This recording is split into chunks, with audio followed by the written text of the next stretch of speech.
اب صورتحال یہ ہو گئی ہے اس ملک میں کہ ہمارے ذمے جو ہے قرضہ جو ہے بڑھتا جا رہا ہے.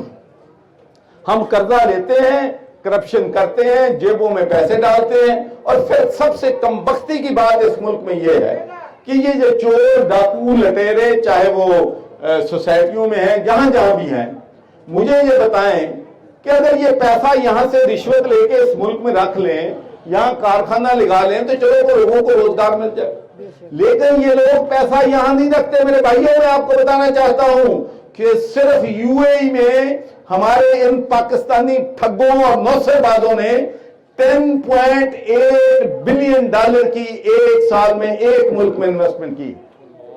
یہ لوگ پیسہ یہاں کماتے ہیں، لوٹتے یہاں پر ہیں، پھر اس دولت کو سنبھال کے دوسرے ملکوں میں رکھتے ہیں. تو اس لیے ہمیں اپنی آنکھیں کھولنی ہوگی، ہمیں اپنی جو ہے جدوجہد کرنی ہوگی.